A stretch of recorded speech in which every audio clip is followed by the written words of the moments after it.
En Ukraine, quelles sont les répercussions possibles sur l'Afrique?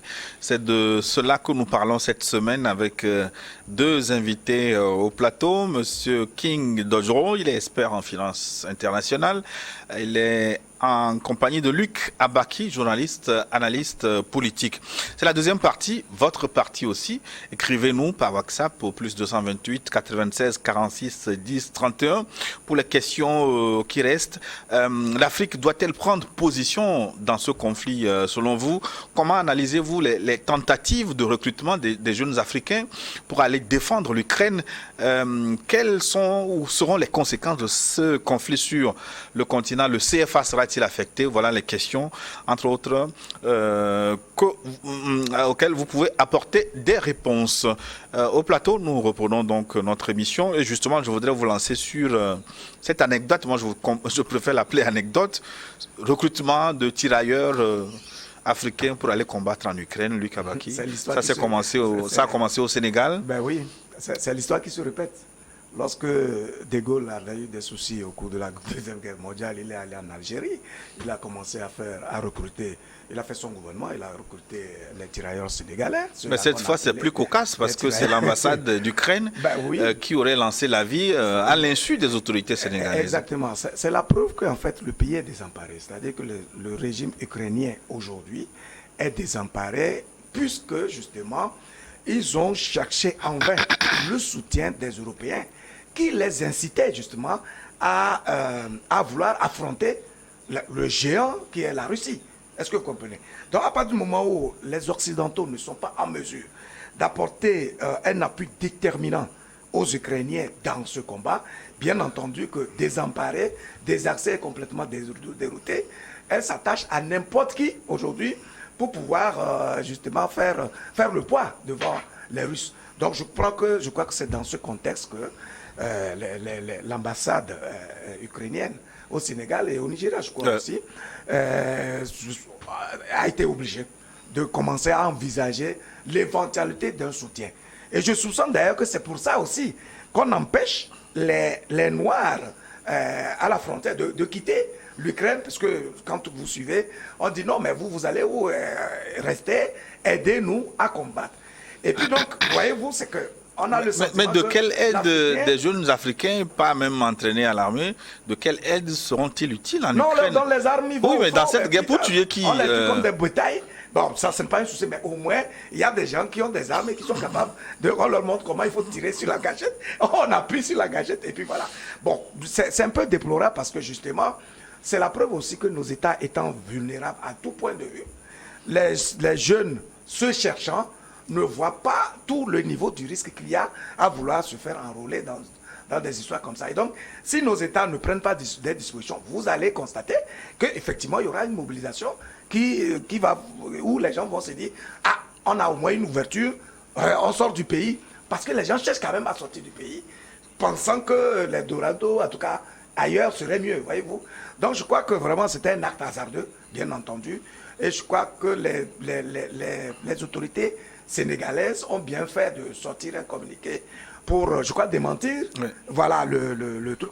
Et mettre en garde. Voilà, mettre en garde. Ce qui est sûr, c'est que le besoin est là. Et on se dit, ben, les Africains, ils servent à tout. Pourquoi ne pas piocher en leur sein pour venir nous aider? Voilà. Monsieur Dojo, c'est grave, non? Pour moi, je veux bien simplement croire que c'est un fake news, que ce n'est pas vrai. Je pèse mes mots parce que... C'est pourtant vrai. Oui, je veux bien croire que ce soit une fausse information, parce que nous sommes à l'époque de guerre de l'information pour déstabiliser l'opinion publique, nationale ou internationale, et aussi pour démontrer que l'Ukraine est vraiment essoufflée. Mais je veux bien croire que c'est dans cette optique. Mais si c'est vrai, si l'information est avérée, et nos États doivent vraiment prendre toutes les mesures nécessaires pour empêcher cela. Parce que nous sommes aujourd'hui en proie à l'envahissement des terroristes de nos territoires. Vous imaginez les jeunes gens africains, civils hier, aller combattre en Ukraine et que la guerre finit. Ils vont revenir où? Ils connaissent déjà le métier des armes. Ils deviennent quoi sur notre continent? N'est-ce pas? Ce sera une Libye bis qui va se répéter. Donc le risque est énorme si cette information est vraiment avérée. Et puis, je me dis que c'est des informations même à censurer même, si possible. Parce que ça ne doit même pas fuiter. On doit même les bloquer. Parce que c'est très grave. Comme idée même qui effleure même l'esprit. Bon, si c'est encore vrai, c'est qu'il y a des gens qui aiment la mort. Ils aiment vraiment, ils aiment le suicide. Comme ils ont tenté plusieurs reprises de passer par la mer, ils se noient dans les eaux entre le Maroc et l'Espagne, ça ne suffit pas. D'autres trouvent peut-être que c'est l'occasion de faire des aventures en pénétrant le territoire européen, en voyageant en première classe. Ce sera par avion, bien sûr. Je ne veux pas croire, sinon, si c'est vrai, ce sera grave. Mais comment et pourquoi l'Ukraine se retrouve si seule? J'ai été quelque peu surpris par les conclusions de la réunion de l'OTAN de la fin de la semaine, où l'Ukraine a réclamé un no-fly zone, une zone d'exclusion aérienne. Et non seulement l'OTAN a opposé une fin de non-recevoir, mais a clairement dit qu'il n'y aura pas d'intervention dans ce conflit. J'ai été quelque peu surpris. Écoutez, ils montrent leur vrai visage. Hein. Les Européens, ils montrent leur vrai visage à travers leur position. Et c'est des gens, c'est comme la souris qui te mord et te souffle à la fin de la journée. Et c'est pourquoi dès le début, je disais que Zelensky a fait un mauvais casting. Hein. Il a fait un véritable mauvais casting. Je ne sais pas sur quoi il comptait et quelles sont les promesses qu'on lui avait faites pour qu'il active. Oui, mais les promesses étaient faites au vu au su de tout le monde. Alors, pour qu'il décide d'affronter le grand Poutine, vraiment, c'est un mauvais casting. Bien évidemment, n'oublions pas, peut-être que la Russie est pauvre sur la diplomatie politique, mais diplomatie militaire, la Russie est au top. Hein. N'oubliez pas. Quand on va racheter les voix à l'ONU et tout le reste, la Russie ne va pas acheter les voix des gens. Il voudrait bien que vous votez parce que vous avez de la conviction pour ce qu'il fait, mais il ne sera pas prêt à acheter votre voix politiquement pour que vous souteniez ce qu'il fait. Et donc, sur ce point, la Russie a zéro pointé. Mais dans la conscience de tous ces États qui s'amusent à menacer la Russie, ils savent très bien qui est la Russie.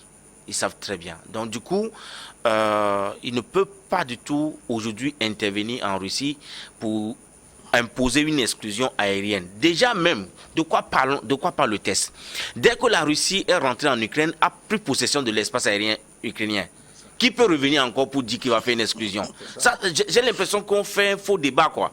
L'individu a déjà pris possession de l'espace aérien russe. Il a neutralisé. Oui, c'est comme ça qu'il a procédé. Et il a neutralisé. Donc la meilleure réponse de l'OTAN aurait pu être, mais on ne peut pas parce que... Mais la meilleure réponse de l'OTAN de dire non, c'est déjà occupé. L'espace est déjà occupé.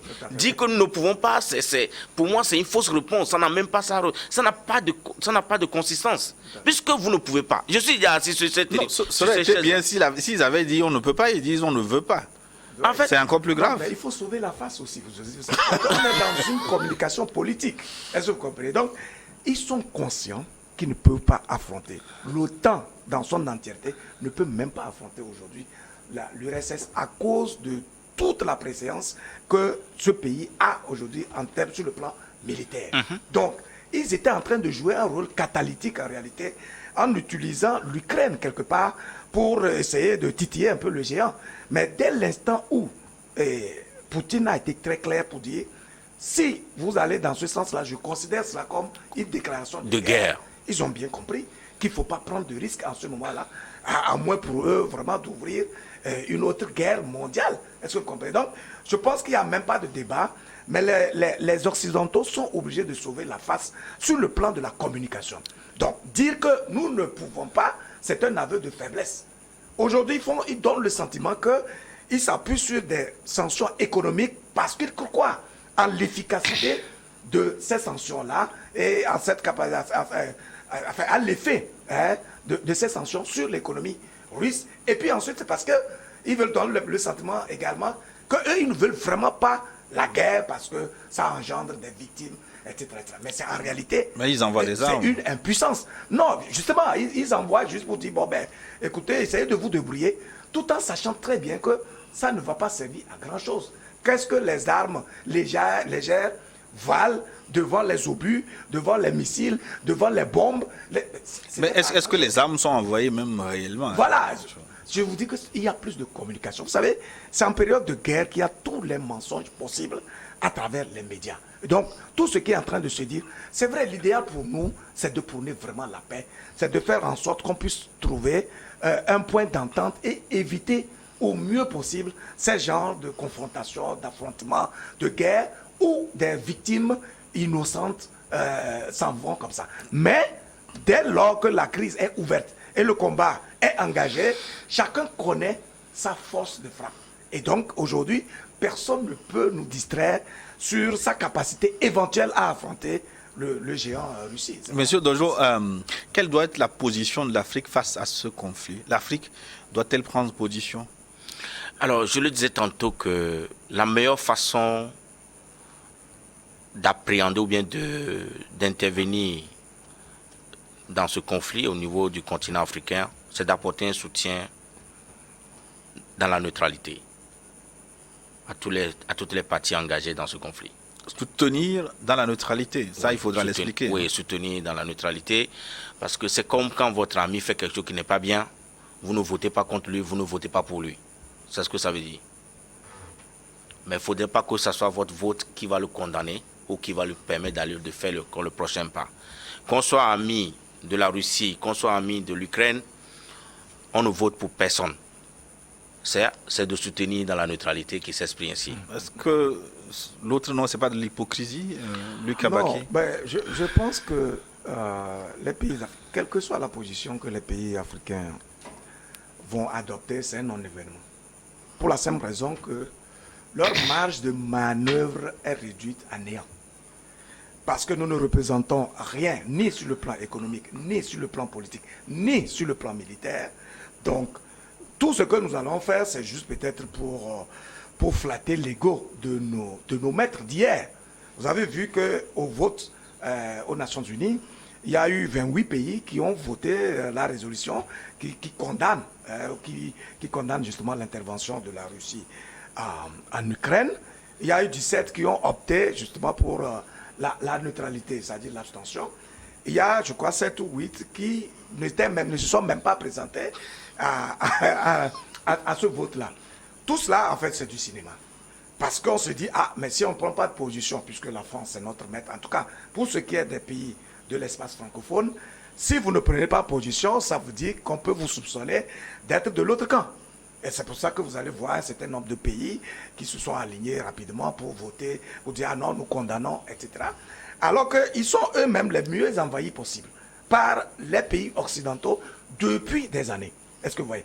Et puis aujourd'hui, comme il a eu à le dire entre-temps, la Russie est en train d'étendre son hégémonie vers beaucoup de pays africains.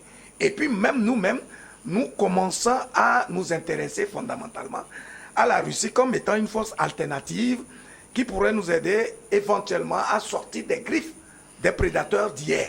Donc, dans ces conditions, on est dans une forme d'embarras. Et je crois effectivement qu'il faut plutôt adopter une position médiane, appeler à la paix, au triomphe de la diplomatie, de manière que cette guerre-là puisse s'estomper, plutôt que de prendre une position aveugle qui va se retourner contre nous demain. Nous allons commencer par répondre aux questions des téléspectateurs. Le temps de rappeler le contact, plus 228 96 46 10 31, écrivez par WhatsApp et non des appels. On commence avec le plus 49 174, plus 49 174 73 20, plus 49 174. C'est Josué qui nous écrit d'Allemagne. Salut, chapeau et mes révérences pour le professionnalisme de votre équipe. Merci beaucoup.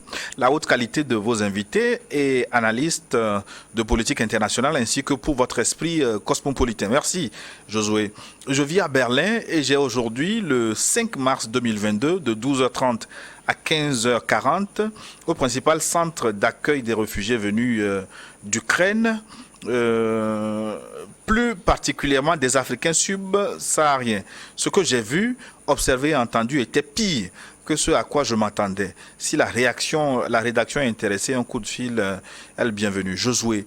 Donc il me semble qu'il veut faire allusion aux scènes de racisme observées là-bas en Ukraine contre les Africains à la peau noire.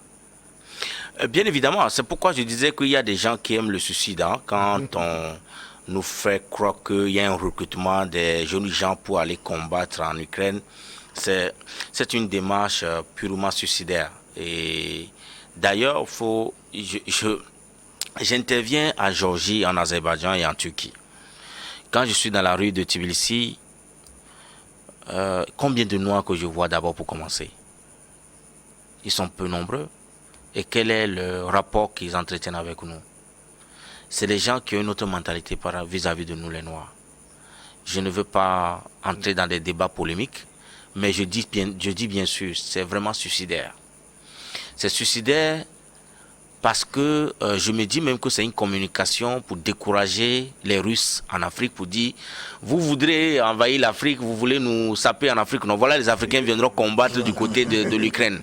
C'est pourquoi je ne continue pas à dire que ça ne peut pas être vrai, cette information, que c'est une guerre d'information, juste pour dire aux Russes que bon, les Africains ne sont pas autant avec vous que vous pouvez prétendre l'être, hein, parce qu'ils viendront maintenant combattre aux côtés de l'Ukraine. Je veux toujours continuer par faire ce genre d'imagination là. Sinon, un Noir aller en Russie, en Ukraine pour aller combattre les Russes, il ne va même pas atterrir. Donc, ils vont atterrir où? Les Russes ont maîtrisé l'espace aérien. Pour commencer. Ils vont descendre à la Pologne, peut-être en Pologne, voilà, pour rentrer là-bas, pour rentrer à la frontière, sans doute. Mais soyez-en sûrs que le territoire est encerclé par les Russes. 92 01 39 et Soham de Yokwe, Yaokope vous salue l'équipe en place, merci beaucoup. Nous continuons par recevoir beaucoup de questions. Séverin depuis Tablibo, 91 23 86 91 23 86. La démocratie en Afrique est-elle un concept ou un fait? Est-ce que non, c'est pas sa question. Oui, mais je tombe sur sa question maintenant. Bonjour le plateau. L'Ukraine et la Russie sont deux grands principaux fournisseurs de blé et de gazoducs au monde. Alors, allons-nous nous attendre à une hausse des prix des produits pétroliers dans les prochains jours? La Russie est un pays permanent du Conseil de sécurité ayant un droit de veto. Que gagnent les pays africains en se prononçant sur cette guerre qui ne les concerne même pas? Monsieur Dojo, on nous parle de l'augmentation, de l'inflation du blé, du pain et des prix des produits pétroliers sur l'Afrique. Bien évidemment, du moment où l'Afrique est un continent dépendant de l'importation à hauteur de 80% de tout ce qui est sa consommation. Et quand la source d'approvisionnement est coupée, bien évidemment, la rareté fait augmenter le prix. On est d'accord. Aujourd'hui, il faut redéfinir de nouvelles routes. Mais je compte quand même sur la capacité des humains à se réadapter à toute situation. Hein, parce que cette guerre, c'est un fait. Vous pouvez imaginer que les anciens pipelines qui alimentaient l'Europe passait par l'Ukraine. Et quand la période de froid arrive, l'Ukraine décide seule, sans consulter la Russie, à ouvrir des tuyaux pour s'alimenter sans payer la facture à la Russie. Et la Russie, qu'est-ce que la Russie a décidé de faire? La Russie a construit de nouvelles pipes contournant l'Ukraine. C'est pour vous dire combien de fois il y a cette capacité de résilience face aux problèmes. On trouve toujours des solutions. Bien évidemment, le coût du gaz va augmenter, mais la Chine va nous en livrer parce que la Chine va s'approvisionner auprès de la Russie. Et le pain? Le pain, bien évidemment, est toujours cher. Aujourd'hui, nous sommes à plus de 50%. Nous avons en Côte d'Ivoire 25 litres d'huile en 2017 était de 19 000 francs. Aujourd'hui, nous sommes à 26 000 francs le même volume. Donc, vous comprenez que nous qui sommes dans une économie à forte dépendance de l'importation, la cherté de la vie est une réalité. Puisque nous ne produisons pas ce que nous consommons, que ce soit... Le Covid n'a pas encore fini de faire ses effets. Si l'inflation due à la crise ukrainienne vient s'ajouter, est-ce que ça ne va pas faire un cocktail Molotov? Et cela conduit tous les gouvernements du monde à réajuster leur politique économique. Je disais tantôt que quand Donald Trump était au pouvoir, il a fait la promotion du protectionnisme. Il a dit, mais je ne comprends pas que nous, les Américains, nous dépendons autant de la Chine pour vivre. Il faut que nous rééquilibrons notre économie. Et le gars, il a insufflé une dynamique de produire ce que nous consommons au moins à 80% pour renverser la vapeur, pour ne plus défendre de la Chine. C'était ça qui a ouvert la guerre commerciale entre la Chine et les États-Unis d'Amérique. Aujourd'hui, nous sommes de plein pied dans cette réalité où les pays doivent rééquilibrer leurs forces économiques. Est-ce que les Africains ont pris conscience de ces réalités? Ah oui, je pense quand vous observez les économies africaines, est-ce qu'il y a un début de transformation? Je pense qu'à travers ces émissions, les dirigeants africains prendront conscience qu'il faut réorienter nos politiques économiques et produire ce que nous consommons et non consommons ce que nous produisons. Plus 225 04 93 38. Plus 225 04 96 38. C'est Corneille qui nous écrit d'Abidjan. Les événements nous donnent les possibilités de nous affranchir de l'Europe menteuse, envahisseuse, mais nos autorités ne savent pas lire la géopolitique, la géoéconomie, la géostratégie. Je souhaiterais que les panélistes me disent si l'Afrique peut tirer profit de cette crise si elle perdure. Luc Kabaki. Oui, je crois que il voit très clair et il le dit bien d'ailleurs. Vous savez, normalement, ce sont des crises qui permettent l'évolution du monde. C'est-à-dire que lorsqu'il y a une crise, vous avez devant vous une forme d'impasse qui vous impose une façon de réfléchir pour vous adapter aux nouvelles réalités qui s'imposent à vous. Donc, logiquement, déjà avec Covid et toutes les retombées négatives que cette pandémie a eues sur nos vies, nos manières de vivre et nos économies, nos États auraient dû déjà réfléchir à restructurer leur politique économique de manière à renforcer leur capacité de résilience. Aujourd'hui, avec cette crise ukrainienne, où il y aura donc la flambée des prix de certains produits, comme le blé, le gaz, etc., on comprend que nous sommes tellement vulnérables qu'il faut arrêter cette vulnérabilité-là en prenant des décisions fortes. Mais est-ce que nos dirigeants aujourd'hui sont prêts à oser entreprendre, en tout cas poser des actes déterminants qui pourront donner des résultats dans les années à venir? Parce que nous sommes tellement sous le diktat des urgences qu'on n'a pas le temps de réfléchir à des solutions pratiques et pragmatiques qui pourront donner des résultats, ne serait-ce qu'à moyen terme. Quand vous regardez un peu la gouvernance de nos États aujourd'hui, on a comme l'impression que nous avons des régimes qui sont en train d'expédier les affaires courantes. Or, en réalité, la vocation du dirigeant, c'est de pouvoir réfléchir aux perspectives, planifier la gouvernance et faire en sorte à avoir des résultats au fur et à mesure qu'on évolue. Mais si nous devons subir à chaque fois ces genres de chocs sans avoir de solution alternative, je crains qu'on n'ait pas les moyens de pouvoir tirer les marrons du feu, de pouvoir trouver des solutions adéquates à partir de ces crises-là qui sont en train de surgir et puis devant lesquelles nous sommes pratiquement impuissants. Monsieur Dojo, je vais vous poser une question de fond. De quoi souffrent les économies africaines? C'est quoi le problème? Une question large. Oui, c'est une question. C'est une question. Elle est très pertinente. De quoi souffrent les économies africaines? Elles souffrent de la faiblesse. Pourquoi elles sont faibles? Elles sont faibles parce que nous ne produisons pas ce que nous consommons. Pourquoi nous ne produisons pas ce que nous consommons? Et ça, c'est ce que nous appelons la politique économique de nos pays. C'est un choix que nos États ont fait de ne pas produire ce que nous consommons et de dépendre de l'importation. C'est ça le sujet. C'est simple. Je ne veux pas trop épiloguer le dessus. C'est un choix délibéré. Mais est-ce qu'on peut faire ce choix? Mais puisque c'est ce que nous vivons. Ou quelque chose qui leur a été imposé mais je vous dis que, insidieusement. Okay, vous arrivez au Ghana, vous rentrez dans une pharmacie, 90% des produits que vous voyez dans la pharmacie sont produits au Ghana. C'est un choix que les gouvernements ghanéens ont fait en matière de politique économique. Politique de santé aussi. Quand vous arrivez au marché Melcom, marché Mokola plutôt, vous rentrez dans l'espace marché, les ustensiles que vous voyez, 100% sont produits au Ghana. Qu'est-ce que le Ghanéen consomme? Il consomme ce que je suis en train de citer. Tout à fait, oui. Et ils ont choisi de produire ce qu'ils consomment. Vous arrivez à Koumassi, je parle seulement du Ghana à côté. Hein.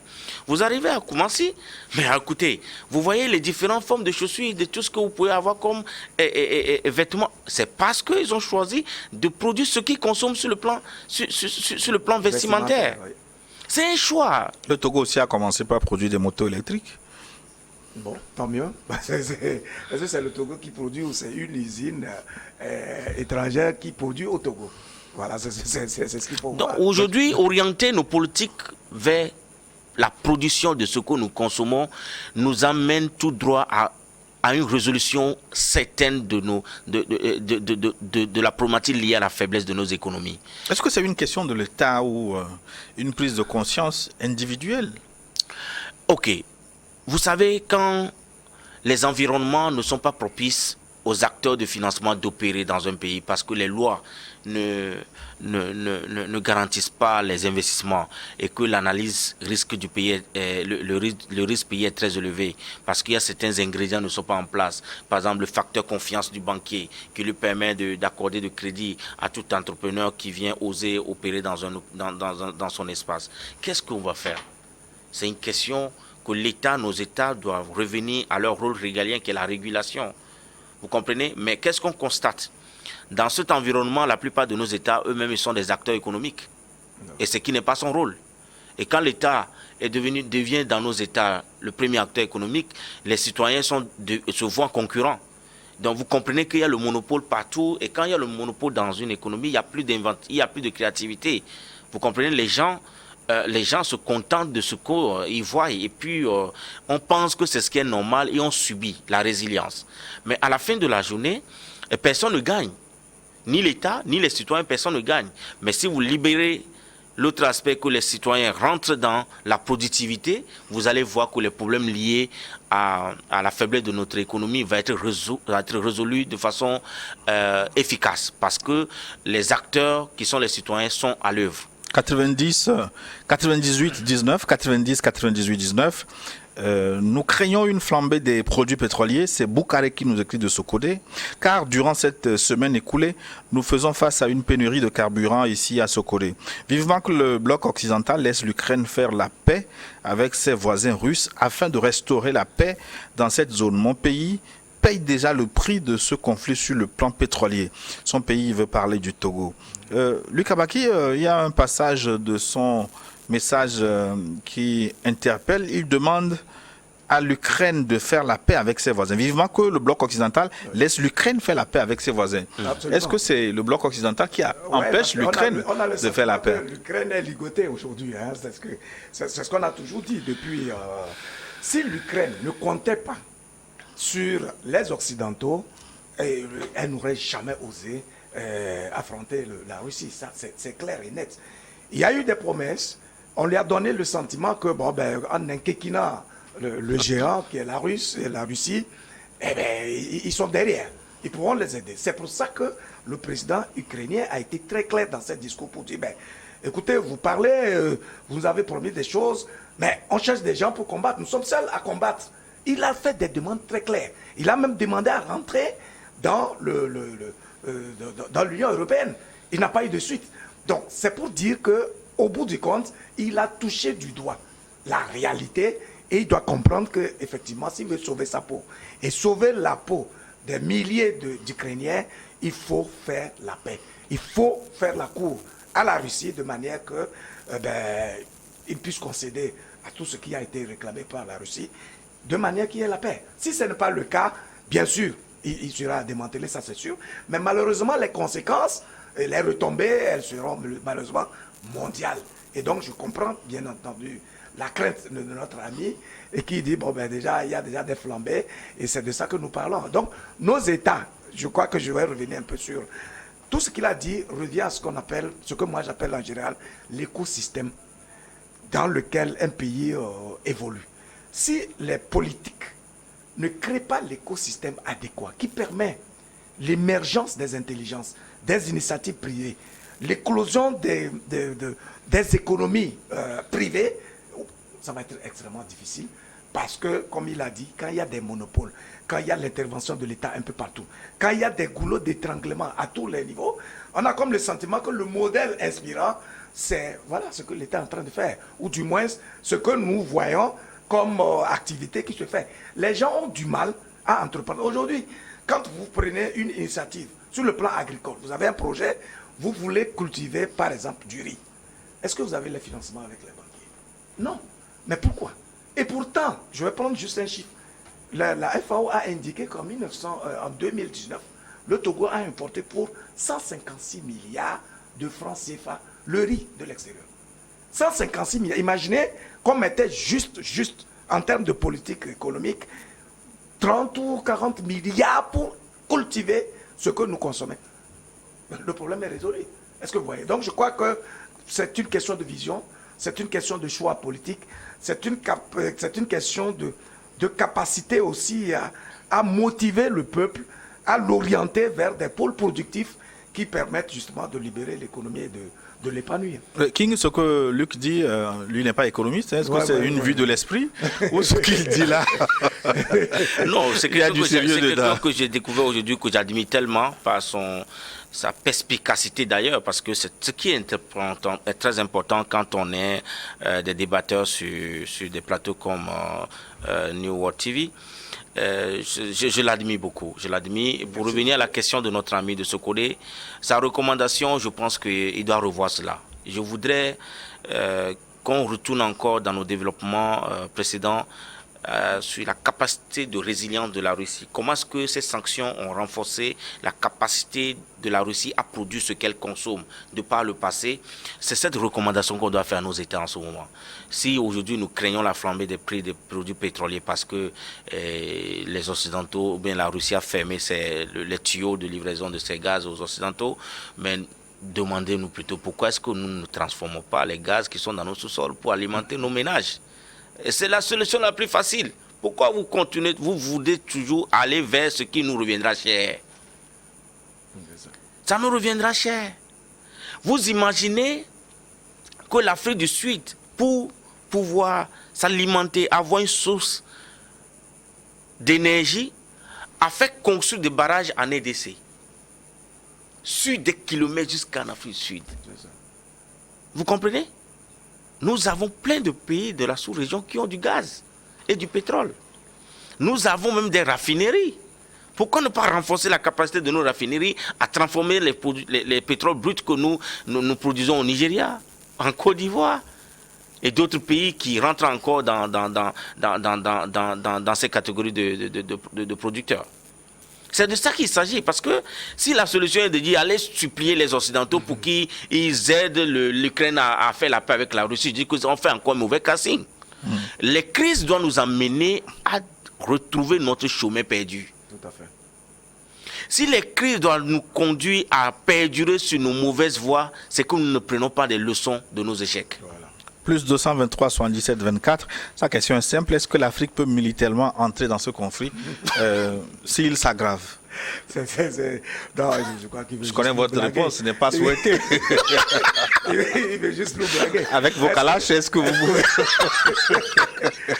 C'est une grosse blague, parce qu'on a déjà nos problèmes de djihadistes, de terroristes qui nous embêtent ici, et où on est obligé justement de faire la cour à la France et aux forces européennes pour venir nous aider. On n'est même pas en mesure de mutualiser nos énergies ici pour mettre en place une force armée solide qui pourrait nous aider à régler nos problèmes dans nos territoires. Donc, ce n'est même pas la peine d'envisager l'action militaire de nos pays. Je ne sais pas lequel des pays en Afrique est en mesure, même l'Égypte, qui est la première puissance militaire en Afrique, ne peut même pas envisager quelque chose dans ce combat, dès l'instant qu'on parle des gros missiles, en tout cas l'artillerie, d'un niveau très élevé. Surtout que la France qui est si souvent... la France, les États, le géant, États-Unis même, n'est pas en mesure d'intervenir, bon, je ne crois pas que c'est nos comédiens là qui pourraient faire quelque chose. Plus 229, 96, 81, 30. Plus 229, 96, 81, 30. Bonjour le plateau, je suis Bino, le jardinier mental, artiste slammer engagé depuis le Bénin-Moi. Ça me fait mal quand les pays africains se rangent du côté de l'Union européenne. Poutine a toujours dénoncé le pillage de l'Afrique par les Occidentaux. Cette situation n'est-elle pas une porte de sortie pour l'Afrique? Je passe un gros big up à tout le plateau. Monsieur Dojoro? Bon, moi personnellement, je crois à la mondialisation, qu'aucun pays aujourd'hui ne peut vivre isolé. Et si vous ne traitez pas avec l'Union européenne, vous traiterez avec la Chine. Qu'est-ce que vous avez résolu comme problème? C'est que vous traitez avec des partenaires sérieux. Donc l'Afrique continuera pas à piller l'Afrique si l'Afrique ne prend pas conscience de ses potentialités et met en valeur ses potentialités pour pouvoir créer de l'économie réelle, une dynamique à l'intérieur qui réduirait sa dépendance vis-à-vis d'autres partenaires. Parce que tous les partenaires avec lesquels l'Afrique collabore ont une indépendance, d'abord une indépendance, ont une autonomie avant de laisser une partie à l'Afrique. Mais vous voyez, le plus gros perdant dans ce conflit, hein, c'est les Européens. Ça demeure les Européens. L'une des difficultés peut-être que les Africains auront, c'est que la France et leurs agents de développement ne pourront plus accorder des aides à nos budgets. Parce que le fait que nos assiettes fiscales sont très faibles, nous dépendons majoritairement à environ 50% des aides étrangères pour pouvoir financer nos budgets. Puisque la vie deviendra extrêmement chère en Europe, les Européens seront obligés de réaffecter leurs ressources, leurs réserves qui leur permettaient d'apporter des aides aux pays africains à financer, à subventionner. Mais les Européens pensent que la crise en Ukraine est en train de cimenter plutôt l'Union européenne, est en train de les remobiliser. Oui, mais autour de quoi? D'ailleurs, même ils ne sont pas unis entre eux, Voilà. pour commencer. S'ils sont unis entre eux, ils nous disaient que quand la Grande-Bretagne sortirait de l'Union européenne, son économie va s'effondrer. Mais ils se basent sur quoi? Bon, maintenant, ils parlent d'une seule voix, ils font des sanctions ensemble, ils envoient les armes ensemble. Mais est-ce que ça, c'est une cause utile? Justement, Voilà. qu'est-ce que 500 millions d'euros d'équipement militaire fera face à la Russie qui fabrique des armes, première puissance mondiale? Parce que c'est une pagaille en fait, c'est une comédie qu'on nous sert en longueur de journée sur les médias européens. Et heureusement qu'il y a des cadres comme ça qui nous permettent de contredire les choses et de partager une autre vision des intellectuels africains qui regardent le monde autrement. Et j'aimerais que nos orientations tournent vers la résilience de notre continent en matière de production de ce que nous consommons. Et ça va réduire énormément notre dépendance. Ça fait que quand il y a des conflits en Europe ou en Asie, ça ne nous panique pas. Ouais. Vous voyez, la Chine est tranquille parce qu'elle représente 60% de l'industrie du monde. Donc elle est tranquille dans son coin.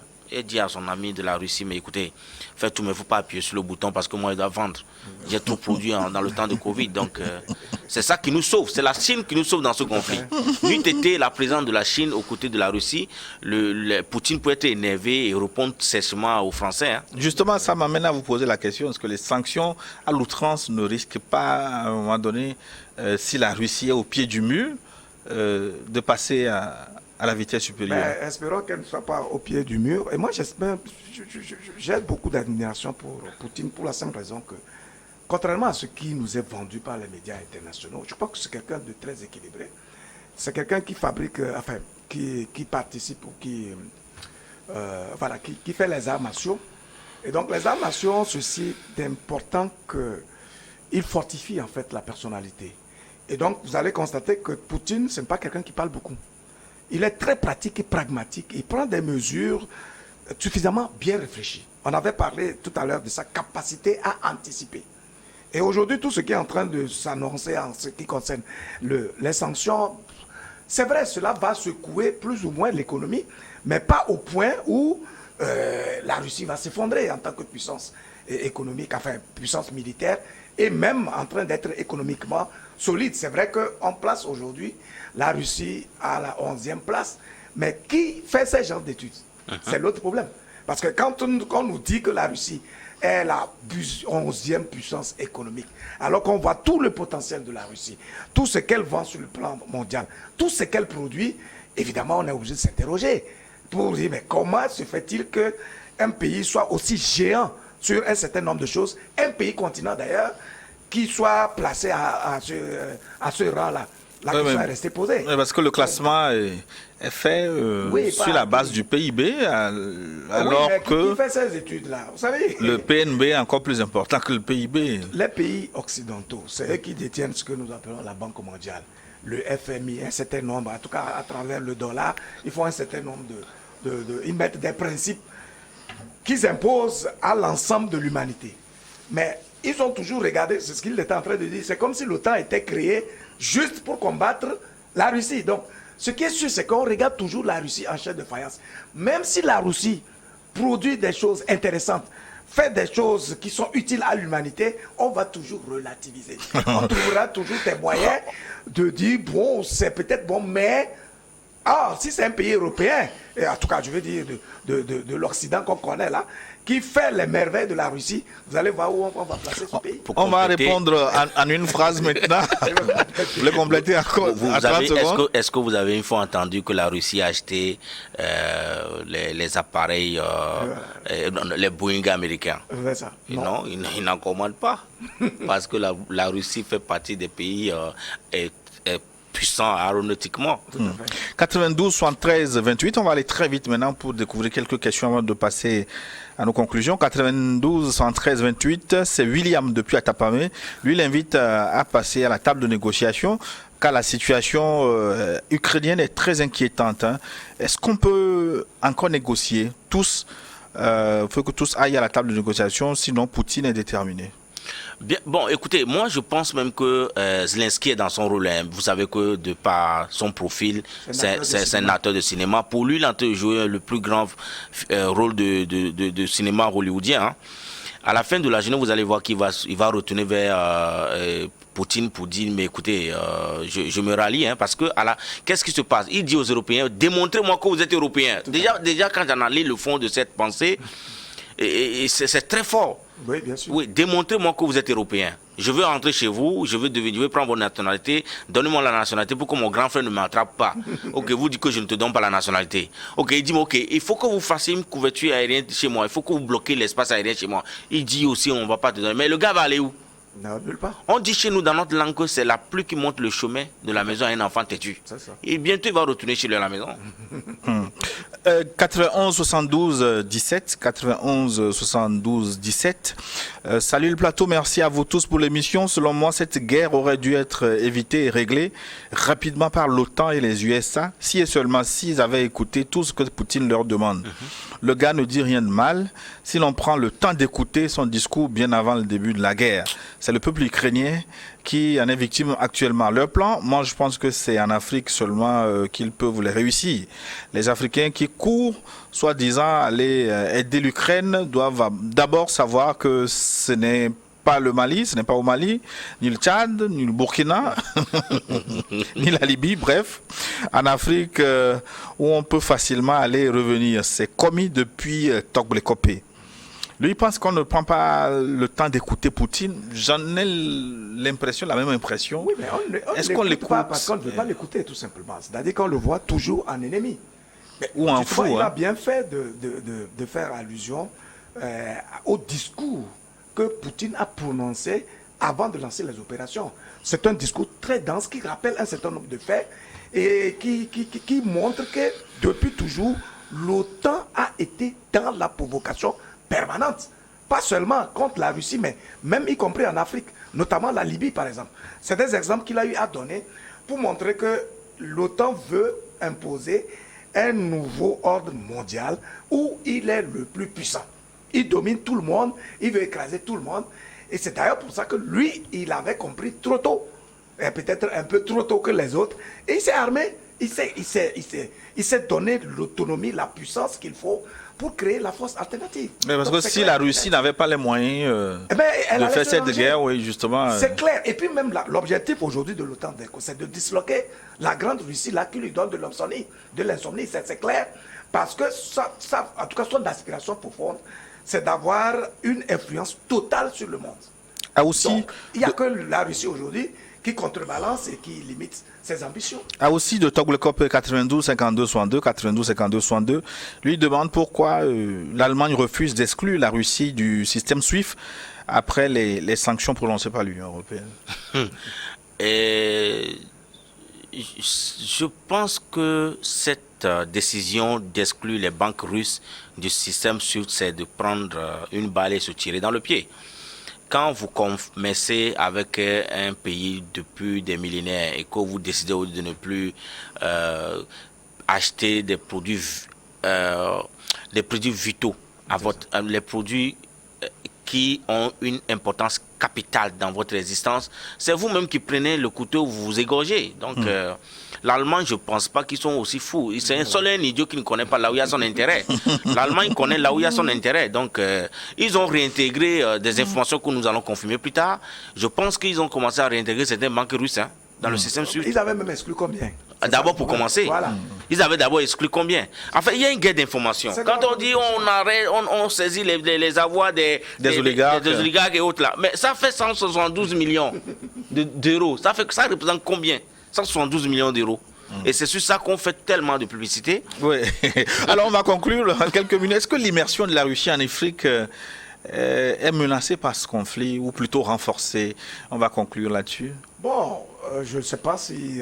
Est-ce que les Maliens doivent se frotter les mains?